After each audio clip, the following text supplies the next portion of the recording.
میں ایک چھوٹی سی نصیحت کرنا چاہتا ہوں والدین کو، خاص طور پہ جو والد یہاں پہ نماز پڑھتے ہیں، تراویح پڑھتے ہیں، ان سے گزارش ہے کہ اپنے بچوں کو خدا را اپنے ساتھ کھڑا کیجیے۔ کیوں؟ اس کی بہت بڑی وجہ ہے، اللہ کی قسم۔ آپ بچوں کو پیچھے چھوڑتے ہیں، وہ آزادی سے گھومتے ہیں پھرتے ہیں، اس کا نقصان کیا ہوگا؟ وہ ساری زندگی یہ سمجھتے رہیں گے یہ تراویح بس ایویں کوئی چیز ہے۔ سچی بات ہے، ساری زندگی ان کے دماغوں میں اور دلوں میں یہی رہے گا کہ کوئی ضروری نہیں ہے، پڑھ لو تو ٹھیک ہے، نہ پڑھو تو کوئی مسئلہ نہیں ہے۔ بلکہ ایک بہت بڑی عظیمت والا عمل ہے، بڑا جو ہے نیک عمل ہے، ساری زندگی کے گناہ انسان کے اس سے معاف ہوتے ہیں، بڑی اس کی فضائل ہیں۔ تو اپنے بچوں کو اس چیز کے اوپر تیار کریں، ان کے ذہنوں میں یہ چیز ڈالیں۔ دوسرے پارہ میں بھی سورۃ البقرہ ہے، سورۃ البقرہ کے اندر دوسرے پارہ کے اندر جو ہے، اس کے اندر اللہ نے جو احکام بیان کیے ان کو ہم 3 حصوں میں تقسیم کر سکتے ہیں۔ پہلے حصے کے اندر اللہ نے اس چیز کا اعلان کیا ہے کہ بنی اسرائیل جن کو اللہ نے پوری جو ہے عالم پورے دنیا کی جو ہے امامت دی تھی، منصب امامت ان کو عطا کیا تھا، انہوں نے چونکہ اس حق کو ادا نہیں کیا، اس لیے اللہ نے اس جو ہے منصب کو چھین کر کے اللہ کے نبی علیہ السلام کو، کہ بنی اسماعیل کو عطا کر دیا ہے۔ اسی چیز کا تذکرہ ہے، اس میں سب سے پہلے جو تذکرہ ہے وہ قبلہ کی تبدیلی کا ہے۔ قبلہ اللہ کے نبی علیہ السلام جو ہے مدینہ آنے کے بعد بھی کئی مہینوں تک نماز ادا کرتے رہے بیت المقدس کی طرف منہ کر کے، تو دل ان کا اندر سے بڑا کرتا تھا کہ کاش کہ بیت اللہ کی طرف نماز منہ کر کے نماز پڑھی جائے۔ تو اللہ نے اسی چیز کا اعلان کیا کہ ہم نے جو آپ چاہتے تھے آپ کی اس بات کو مان لیا، اب آپ منہ کر کے نماز پڑھے بیت اللہ کی طرف۔ تو بڑا شور ہوا جو ہے مکہ مدینے کے اندر، اور اس کے علاوہ یہود نے بھی بڑا شور کیا۔ یہود نے لوگوں کو دیکھو یہ بندہ یہ نبوت کا آہنگ ہی نہیں ہے، جس کا قبلہ یہ ہے کہ کبھی اس طرف منہ کر کے نماز پڑھتا ہے، کبھی اس طرف منہ کر کے نماز پڑھتا ہے، جس کے قبلے کا اعتبار نہیں، اس کی نبوت کا اعتبار کیسے ہو سکتا ہے؟ تو اللہ نے جواب دیا نہیں، بات یہ نہیں ہے، مشرق بھی اللہ کا ہے، مغرب بھی اللہ کا ہے۔ کہاں منہ کر کے نماز پڑھے؟ جہاں اللہ اجازت دے، جہاں اللہ حکم دے وہاں منہ کر کے پڑھ لے۔ بات یہ ہے کہ اللہ کے جو احکامات ہیں ان کو تم کتنا مانتے ہو۔ اللہ نے پھر آگے بیان کیا نا، اللہ مشرق والمغرب، مشرق بھی اللہ کا، مغرب بھی اللہ کا، جہاں اللہ کہے وہاں منہ کر کے نماز پڑھو۔ اللہ تو یہ دیکھتا ہے تمہارے دلوں کے اندر تقویٰ کتنا ہے، تم نمازیں کتنی پڑھتے ہو، اللہ کے احکامات کو کتنا مانتے ہو۔ میٹر یہ کرتا ہے، یہ میٹر نہیں کرتا کہ کس طرف منہ کر کے نماز پڑھ رہے ہو۔ اسی چیز کا جو ہے تذکرہ اس سورت کے اندر جو ہے بڑے شرح و بسط کے ساتھ کیا گیا ہے، اور اس کے بعد طویل جو ہے قبلہ کا ذکر ہے۔ اس کے بعد جو دوسری چیز، دوسرا حصہ اس سورت کے اندر، اور انتہائی اہم حصہ، جب ایک معاشرہ مدینے کے اندر اسلامی معاشرہ قائم ہو چکا، مسلمانوں کا ایک جداگانہ تشخص جو ہے قائم ہو گیا، اس مسلمانوں کا اپنا قبلہ ہو گیا، اس کے بعد ضرورت تھی احکام کی۔ اس کے اندر بہت زیادہ احکام جو ہے نازل ہوئے سورت کے اندر، بہت زیادہ جو ہے زندگی گزارنے کے لیے جو بہت ضروری چیز ہے وہ احکام ہی ہوتے ہیں۔ تو اس سورت کے اندر احکامات بہت ذکر ہیں۔ جو سب سے پہلی چیز احکام میں سے اللہ نے ذکر کی وہ کیا ہے کہ جو مومن ہے وہ سب سے زیادہ اللہ سے محبت کرتے ہیں۔ وَمِنَ النَّاسِ مَن يَتَّخِذُ مِن دُونِ اللَّهِ أَندَادًا يُحِبُّونَهُمْ كَحُبِّ اللَّهِ وَالَّذِينَ آمَنُوا أَشَدُّ حُبًّا لِلَّهِ۔ فرمایا وہ لوگ جو کافر ہیں وہ اپنے بتوں سے یا اپنے پیروں فقیروں ولیوں سے بہت زیادہ محبت کرتے ہوں گے، لیکن وہ لوگ جو ایمان لائے وہ سب سے زیادہ محبت اللہ سے کرتے ہیں۔ اللہ کے نبی نے فرمایا مَنْ أَحَبَّ لِلَّهِ وَأَبْغَضَ لِلَّهِ وَأَعْطَىٰ لِلَّهِ وَمَنَعَ لِلَّهِ فَقَدِ اسْتَكْمَلَ الْإِيمَانَ۔ جس نے محبت کی اللہ کے لیے، جس نے بغض کیا اللہ کے لیے، دیا اللہ کے لیے، روکا اللہ کے لیے، اس کا ایمان مکمل ہو گیا۔ یعنی اس سے ثابت کیا ہوتا ہے کہ بندے کی محبت صرف ایک اللہ کے ساتھ ہونی چاہیے۔ بندہ خالص جو محبت ہے وہ اللہ کے ساتھ کرے تو اس کا ایمان مکمل ہو جائے گا۔ اور اس کے بعد دوسری چیز جو اللہ نے سورت کے اندر احکام میں بیان فرمائی وہ کیا ہے؟ حلال اور حرام کا تصور دیا۔ حلال اور حرام کا تصور اللہ نے دیا، بے شمار مقامات پہ اللہ نے کہا حلال کھاؤ، کبھی نبیوں کو مخاطب کر کے کہا حلال کھاؤ، کبھی ایمان والوں کو مخاطب کر کے کہا یہ حلال کھاؤ، کبھی لوگوں کو مخاطب کر کے کہا یا ایھا الناس، اے لوگوں کلوا مما فی الارض حلالا طیبا، کھاؤ تم زمین میں سے کیا حلالا طیبا، حلال اور طیب، ولا تتبعوا خطوات الشیطان انه لکم عدو مبین۔ شیطان کے قدموں کی پیروی نہ کرنا، جان لو تمہارا کھلا دشمن ہے۔ شیطان کون ہے؟ اس نے سب سے پہلا جو حملہ انسان کے اوپر کیا تھا، انسانیت کے اوپر، ہمارے باپ آدم کے اوپر کیا تھا، وہ اسی حلال اور حرام کے بارے میں تھا، کہا کھا لو کھا لو، یہ درخت جو ہے شجرۃ الخلد ہے، ہمیشہ جنت میں رہ جاؤ گے۔ یہی چیز جو حرام تھی اسے حلال کر کے بتلایا. آج بھی شیطان یہی حملے انسانیت کے اوپر کرتا ہے, حرام کھلاتا ہے, حرام کے پیچھے لگاتا ہے, انسان کو اللہ سے دور کرتا ہے. پھر اللہ نے واضح کر کے کچھ چیزوں کا نام لیا کہ یہ چیزیں تمہارے لیے صریحاً حرام ہے. کون کون سی؟ حرم علیکم المیتۃ, مردار حرام ہے, خنزیر کا گوشت حرام ہے, اور اس کے بعد والدم, اور وہ خون جو ذبح کے وقت بہ جائے وہ حرام ہے. وما احل به لغیر اللہ, غیر اللہ کے نام پہ جو کوئی ذبح کر دے, غیر اللہ کی نظر و نیاز حرام, غیر اللہ کے نام پہ دینا حرام, غیر اللہ کے نام پہ لینا حرام. جو چیز غیر اللہ کے نام کی ہو گئی وہ حرام ہے. فمن اضطر غیر باغ ولا عاد, مجبور ہو جائے بندہ تو اس کا کوئی حرج نہیں, صرف اتنا سا لے جتنا اس کے لیے ضروری ہے. آگے اللہ نے فرمایا ليس البر ان تولوا وجوهكم قبل المشرق والمغرب, نیکی نہیں یہ نہیں ہے کہ مشرق اور مغرب کی طرف منہ کرو. نیکی کیا؟ ولكن البر من آمن بالله واليوم الاخر والملائکہ والکتاب والنبیین. نیکی تو یہ اللہ پہ ایمان لاؤ, آخرت کے دن پہ ایمان لاؤ, جو ہے غریبوں کو کھلاؤ, مسکینوں کو کھلاؤ, اللہ کی باتیں کرو, نمازیں پڑھو, اور اس کے بعد قیدیوں کو چھڑاؤ اور زکاتوں کو ادا کرو. یہ نیکی ہے. انسان کیا سمجھتا ہے؟ صرف جو ہے ادب کرنا ہے. یہاں کی بدل مشرق والمغرب سے حقیقی مراد کا صرف ادب. قرآن کو پکڑا چوما رکھ دیا, صرف یہ نیکی نہیں. قرآن کے احکامات پہ عمل کرنا نیکی ہے. اذان کا وقت ہوا, سارے کام چھوڑ کر کے بیٹھ گئے, جو ہے اذان ہو رہی ہے, اذان ہو رہی ہے, بس کوئی بات نہیں کرنی, بات نہیں کرنی, ٹی وی بند کر دو, ریڈیو بند کر دو, موبائل بند کر دو, اذان کے لیے مسجد میں آتا نہیں. یہ اذان کا کیسا ادب ہے؟ ليس البر, نیکی یہ نہیں ہے. نیکی یہ ہے کہ جب اللہ کا حکم ہو جائے تو بندہ اللہ کے لیے جو ہے ساری کی ساری چیزوں کو قربان کر دے. اس چیز کا نام نیکی ہے. اور اس کے بعد ایک بڑا اہم حکم قصاص کے متعلق اللہ نے سورت کے اندر نازل کیا. قصاص فرمایا یا ایھا الذین آمنوا کتب علیکم القصاص, اے ایمان والو قصاص تم پہ فرض ہے کہ لازمی لیا کرو فی القتل, اپنے قتلوں میں. آگے فرمایا ولکم فی القصاص حیات یا اولی الالباب لعلکم تتقون, تمہارے لیے قصاص میں زندگی ہے. قصاص میں زندگی کیسے ہوگی بھی؟ قصاص سے تو ایک بندہ مر جاتا ہے. قصاص میں زندگی اس طرح ہے جب بندے کو پتا ہوگا میں کسی کا بندہ قتل کر دوں گا, مجھے لٹکایا جائے گا, میری گردن کو قتل جو ہے میری گردن کو اتارا جائے گا, پھر وہ قتل نہیں کرے گا. زندگی ہوگی نا. وہ بھی بچ گیا جس نے قتل کرنا تھا, جس کو قتل کیا جانا تھا وہ بھی بچ گیا. کس وجہ سے؟ قصاص کا نظام نافذ ہے. قصاص کے نظام کے نفاذ کی وجہ سے جو ہے قتل جو ہے دنیا سے ختم ہو جاتا ہے, زندگیاں بچتی ہیں. اللہ کے نبی علیہ الصلوۃ والسلام فرمایا اقامۃ حد من حدود اللہ خیر من مطر 40 لیلۃ فی بلاد اللہ عز وجل. اللہ کے لیے ایک حد کا قیام, اللہ کی جو حدود ہے نا ان میں سے ایک حد کا قیام کسی شہر کے اوپر 40 دن بارش برسنے سے بہتر ہے.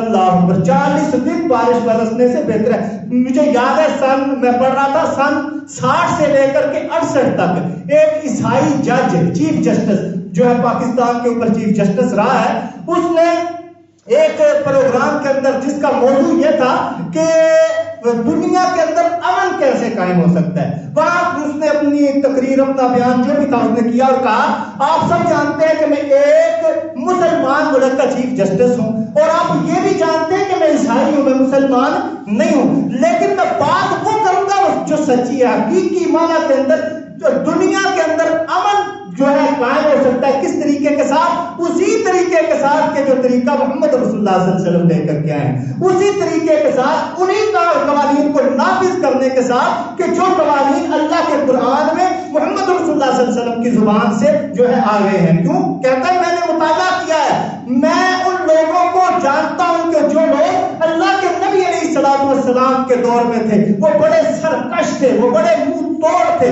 وہ بڑے جابر تھے, بڑے ظالم تھے. محمد رسول اللہ صلی اللہ علیہ وسلم آئے, انہوں نے آ کر کے سب کو ایسا سیدھا کیا کہ پھر میں نے دیکھا کہ وہ لوگ جو کسی کو ایک ذرہ بھی معاف نہیں کیا کرتے تھے, اگر راستہ چلتے ہوئے کسی کو کسی کی کوہنی لگ جاتی تھی وہ اس کے دامن سے پکڑ کر کے اسے کہتا تھا اللہ کے لیے مجھے معاف کر دو, اللہ کے لیے مجھے آج اسی دنیا کے اندر معاف کر دو, کیونکہ اس پل کے اوپر میں تمہارا بدلہ نہیں دے سکتا. کہتے یہ معاذ بھی دنیا نے دیکھا. تو اسلامی قوانین آج ہم بڑے افسوس کے ساتھ کہہ رہے ہیں کہ پاکستان کا مطلب کیا؟ لا الہ الا اللہ، لیکن یہاں آج تک اسلامی قوانین نافذ نہیں ہو سکے، جس وجہ سے آج پاکستان میں امن نہیں ہے۔ امن چاہتے ہیں تو ہمیں پاکستان کے اندر کوشش کرنی چاہیے، دعا کرنی چاہیے کہ اللہ اس ملک کے اندر اسلامی قوانین کا نفاذ یقینی بنائے۔ اور اس کے بعد اللہ نے رمضان کے روزوں کے متعلق فرمایا یا ایھا الذین آمنوا کتب علیکم الصیام کما کتب علی الذین من قبلکم لعلکم تتقون۔ ایمان والو تم پہ روزے فرض کیسے کیسے پہلے لوگوں پہ فرض، پہلے لوگوں کا تذکرہ کیوں کیا؟ اللہ بتلانا چاہتے تھے کہ دیکھو انہوں نے جو ہے سختیوں کے اندر، سردیوں کے اندر، گرمیوں کے اندر، بڑی بڑی شدتوں کے اندر روزے رکھے، انہیں کچھ نہیں ہوا۔ اللہ کے بندو تم بھی رکھا کرو، تمہیں کچھ نہیں ہوگا، وہ مرے نہیں، تم بھی نہیں مرو گے۔ اللہ کے نبی علیہ الصلوۃ والسلام پہلی سیڑھی کے اوپر قدم رکھا، آمین، دوسری پہ قدم رکھا، آمین، تیسری پہ قدم رکھا، آمین۔ حضرت صحابہ نے پوچھا آمین کیوں کہا فرشتوں کے سردار جبرائیل کھڑے تھے، انہوں نے 3 دعائیں کی، ایک دعا ان میں سے یہ بھی تھی اللہ جو رمضان کے مہینے کو پاتا ہے، روزے نہیں رکھتا، تجھے نہیں جو ہے مناتا، اللہ اسے تباہ کر دے۔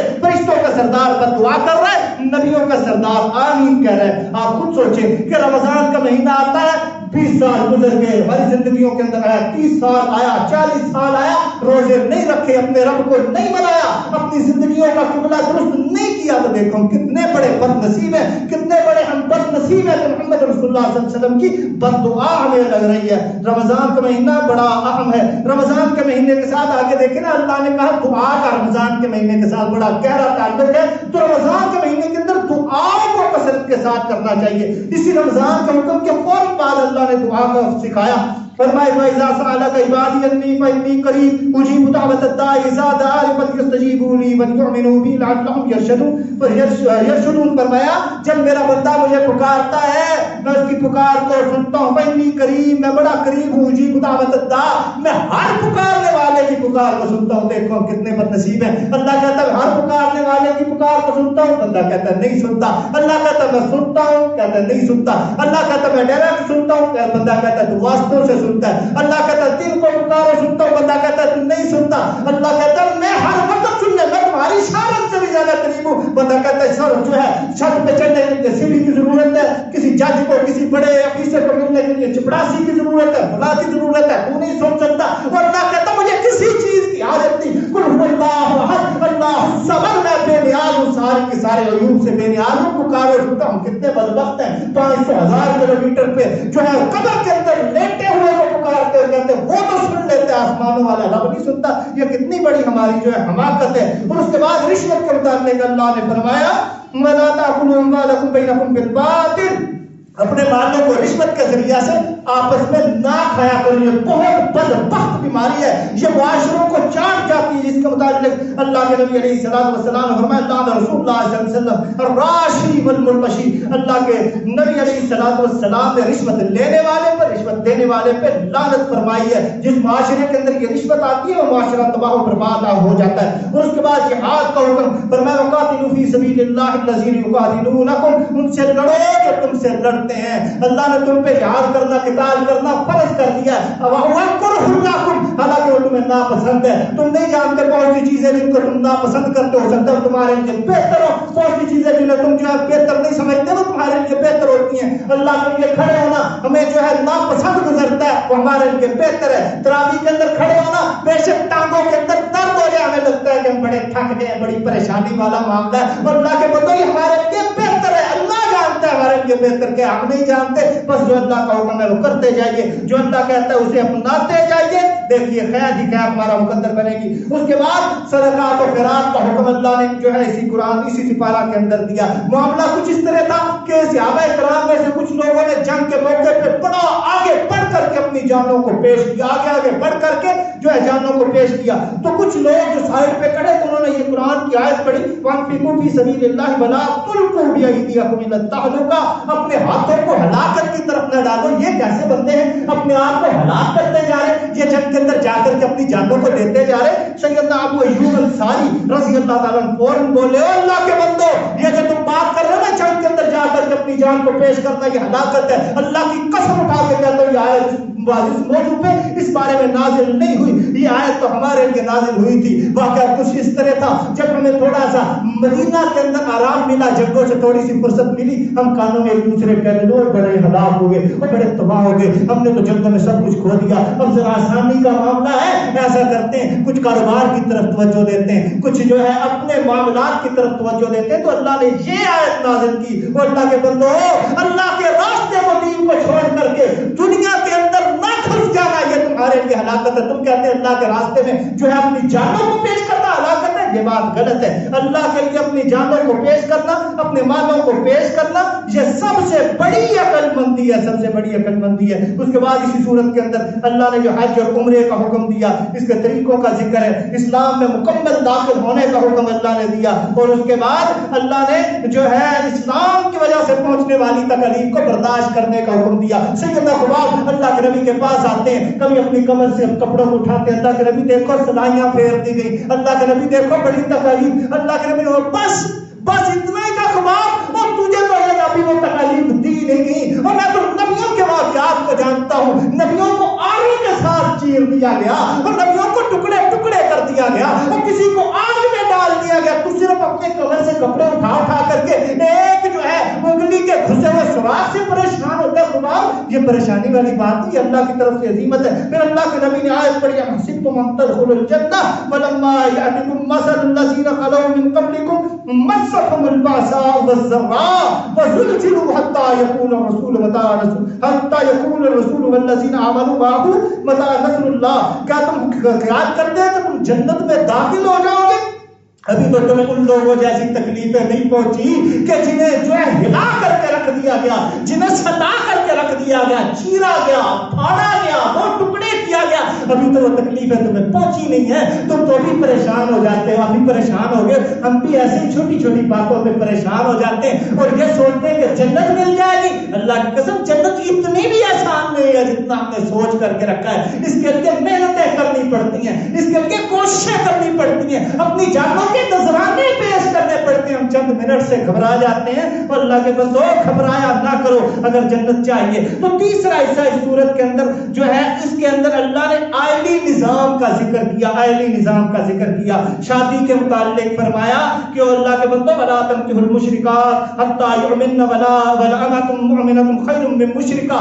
مشرکات سے شادی نہ کرو, مشرک عورتوں سے شادی نہ کرو, حالانکہ اگرچہ وہ تمہیں اچھی لگتی ہو, بڑی خوبصورت ہو, بڑی اسٹیٹس والی, بڑے عہدے والی, بڑے رتبے والی, اور مشرک مردوں سے شادی اپنی بیٹیوں کی نہ کرو, چاہے وہ تمہیں بہت اچھا لگتا ہو, انگلینڈ میں بیٹھا ہے, انگلینڈ میں سیٹل ہے, بڑا پاؤنڈ ہے, بڑا پیسہ ہے, بڑا روپیہ ہے, اس کے ساتھ بیٹی کی شادی نہیں. فرمایا بڑا اچھا لگے, بڑا پیارا لگے, مشرک کے ساتھ شادی نہیں کرنی, کیونکہ کفر نہیں ہے, برابری نہیں ہے. جہاں برابری نہیں وہاں نکاح نہیں. اگر ایسا نکاح کرو گے تو تمہاری واحد بیٹی اللہ کی قسم تباہ و برباد ہو جائے گی, اس کی زندگی برباد ہو جائے گی. تمہارا واحد بیٹا مشرکہ عورت کے ساتھ اپنی زندگی کو خراب کر بیٹھے گا. ایسا کام نہیں کرنا, مشرک نہیں ڈھونڈنا, واحد ڈھونڈ لو بے شک غریب ہی ہو, کیونکہ اللہ کے نبی نے فرمایا تم کا ہم نساء لأربعة ولمالها ولحسبها ولجمالها ولدينها واذكر بذات الدين تربت يداك. عورتوں سے شادی چار چیزوں کو دیکھ کر کے کی جاتی, مال دیکھ کر کے, خاندانی وجاہت دیکھ کر کے, خوبصورتی دیکھ کر کے,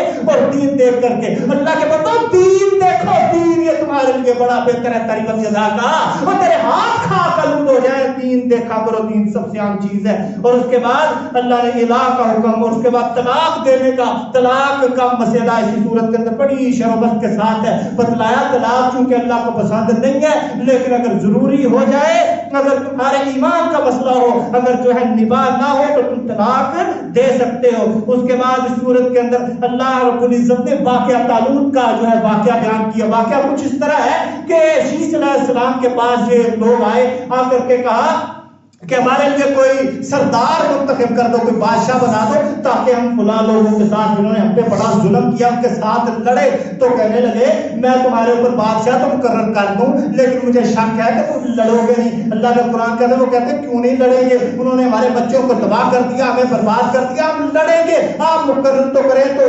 طالوت کو بادشاہ مقرر کر دیا گیا. جب طالوت کو بادشاہ مقرر کیا گیا نا, کہنے لگے یہ موچی کا بچہ, مفسرین لکھتے ہیں وہ ایک موچی کا بچہ تھا, یہ